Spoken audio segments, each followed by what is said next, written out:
ورحمۃ اللہ وبرکاتہ۔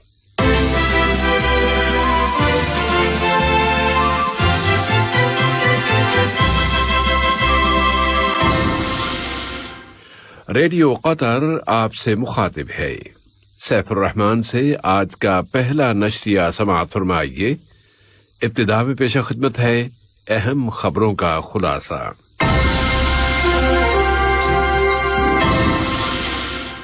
صاحب سمو امیر نے بھارت کے وزیر اعظم کے ساتھ ٹیلی فون کے رابطے میں دوست بھارتی عوام کے ساتھ قطر کی یکجہتی اور سولیڈیرٹی کا اظہار کیا ہے۔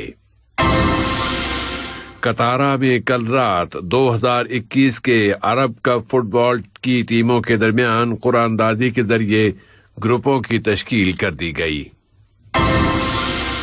قطر نے مقدسی باشندوں پر اسرائیلی پولیس اور یہودی آباد کاروں کی جارحیتوں کی سخت ترین الفاظ میں مذمت کی ہے۔ اور امریکی وزارت خارجہ نے افغانستان میں موجود امریکی ملازمین سے کہا ہے کہ اگر وہ کسی دوسری جگہ سے اپنا کام کر سکتے ہوں تو وہ کابل سے نکل جائیں۔ سامعین، یہ تھا اہم خبروں کا خلاصہ، اور اب پیش خدمت ہے ریڈیو قطر سے آج کا پہلا مفصل نشریہ۔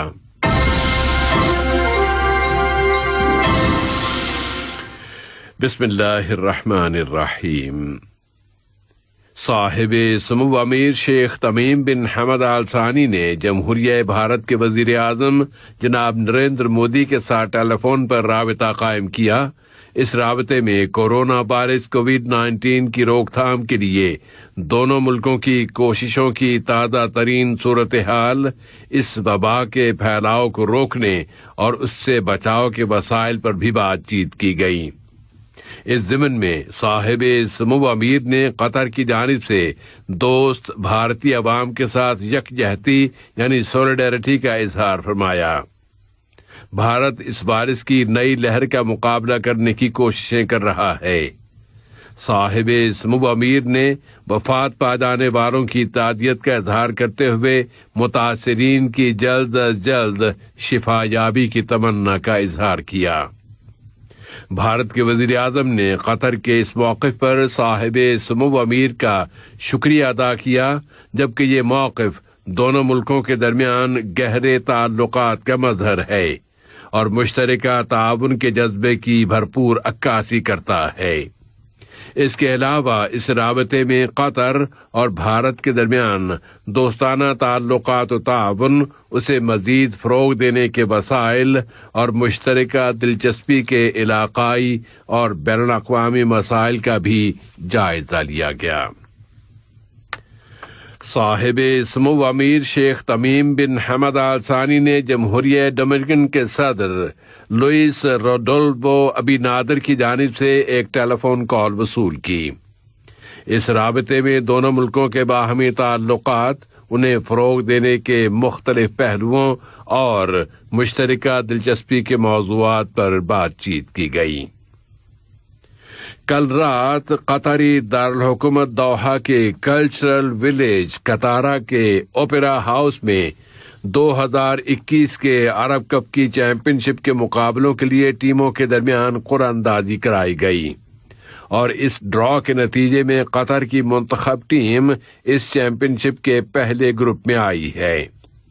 فٹ بال کی ورلڈ فیڈریشن کے سربراہ جناب جیانی انفانٹینو، قطر اولمپک کمیٹی کے سربراہ شیخ جوان بن حمد آل ثانی، قطری فٹ بال فیڈریشن کے سربراہ شیخ حمد بن خلیفہ بن احمد آل ثانی، فٹ بال عرب فیڈریشن کے سربراہ شہزادہ عبدالعزیز بن ترکی الفیصل، فٹ بال کی ایشیائی فیڈریشن کے سربراہ شیخ سلمان بن ابراہیم آل خلیفہ، فٹ بال کی افریقن فیڈریشن کے سربراہ جناب پیٹرس موٹسیبی اور فٹ بال کے متعدد سابقہ کھلاڑی بھی قرعہ اندازی اور ڈرا کی اس تقریب میں شریک تھے۔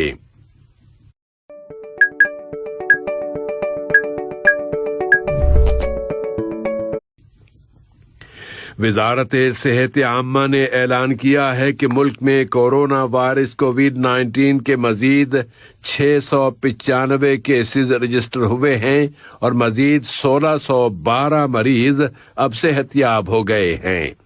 اس طرح قطر میں اب تک اس بیماری سے شفا پانے والوں کی مجموعی تعداد 1,84,712 ہو گئی ہے اور 4 مزید بیمار فوت ہو گئے ہیں۔ اس کے بالکل متوازی ملک میں اینٹی کورونا وائرس ویکسینیشن کی سب سے بڑی قومی مہم بھی بہت تیز رفتاری کے ساتھ آگے بڑھ رہی ہے اور اب تک یہاں لوگوں کو ویکسین کی 1,469,633 ڈوزز دی جا چکی ہیں اور صرف 24 گھنٹوں کے اندر 26,925 ڈوزز دی گئی ہیں۔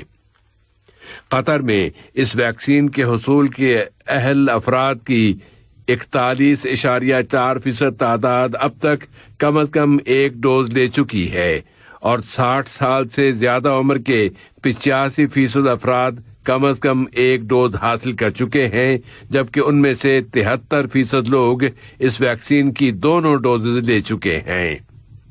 صحت کا شعبہ عالمی سطح پر بھی اس وائرس کی صورتحال پر نگاہ رکھے ہوئے ہے اور بھارت میں اس وائرس کی ایک نئی نسل کے نمودار ہو جانے کی وجہ سے ایشیا کے کئی ملکوں کے شہریوں کے لیے اب قطر آنے پر ہوٹل کوارنٹین لازمی قرار دے دیا گیا ہے۔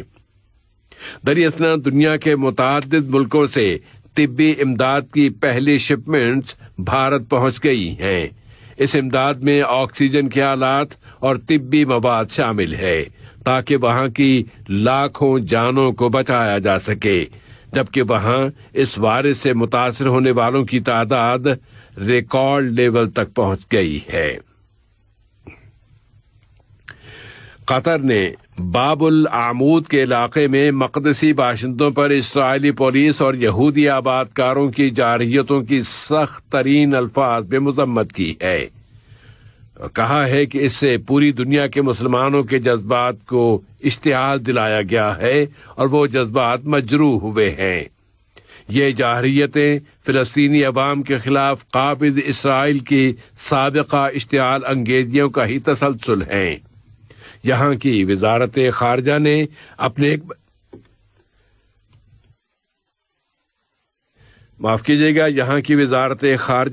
ایک بیان میں قطر کے اس موقف پر زور دیا ہے کہ وہ حقوق انسانی کے خلاف جارحیت، نہتے شہریوں کے خلاف تشدد کا استعمال، مسجد اقصی جانے سے روکنے کے لیے وہاں کھڑی کر دی گئی رکاوٹوں کو سختی سے مسترد کرتا ہے، جبکہ یہ رکاوٹیں اور یہ کارروائیاں دینی حقوق چھین لینے اور بین الاقوامی قانون کی کھلی خلاف ورزی ہیں۔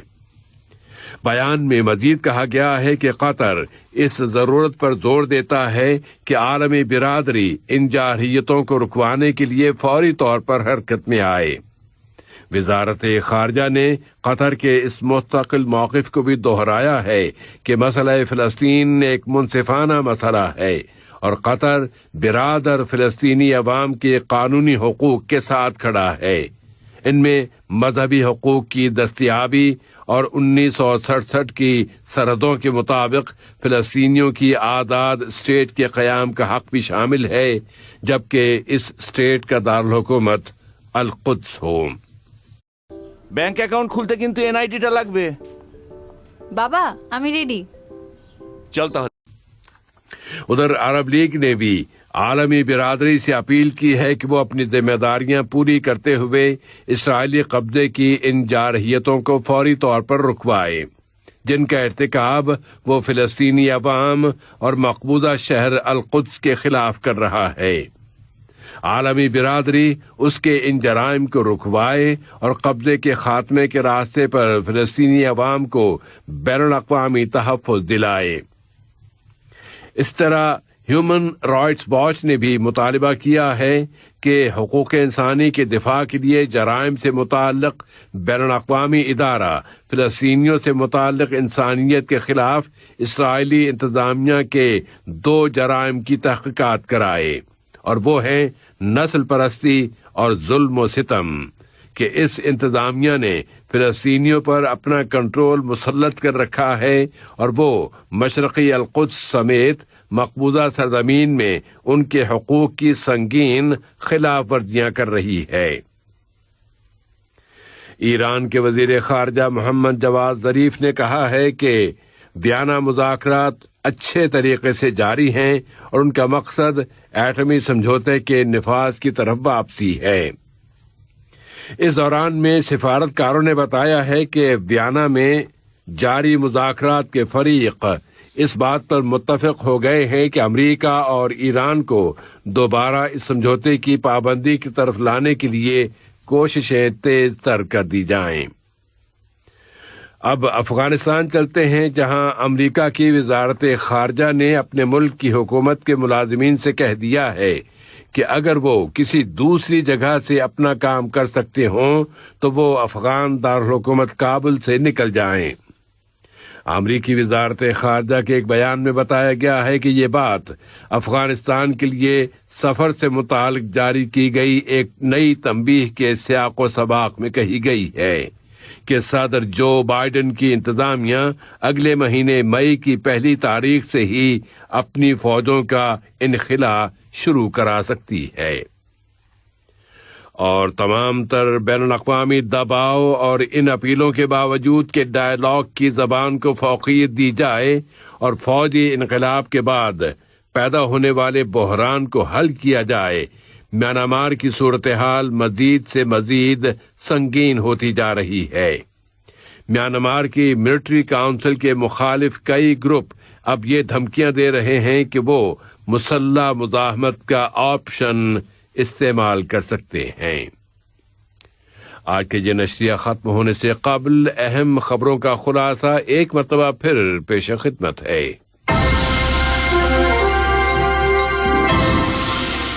صاحب سمو امیر نے بھارت کے وزیر اعظم کے ساتھ ٹیلی فون کے رابطے میں دوست بھارتی عوام کے ساتھ قطر کی یکجہتی اور سولیڈیرٹی کا اظہار کیا ہے۔ قطارہ میں کل رات 2021 کے عرب کپ فٹ بال کی ٹیموں کے درمیان قرعہ اندازی کے ذریعے گروپوں کی تشکیل کر دی گئی۔ قطر نے مقدسی باشندوں پر اسرائیلی پولیس اور یہودی آباد کاروں کی جارحیتوں کی سخت ترین الفاظ میں مذمت کی ہے، اور امریکہ کی وزارت خارجہ نے افغانستان میں موجود امریکی ملازمین سے کہا ہے کہ اگر وہ کسی دوسری جگہ سے اپنا کام کر سکتے ہوں تو کابل سے فوراً نکل جائیں۔ ریڈیو قطر سے آج کا پہلا نشریہ اپنے اختتام کو پہنچا۔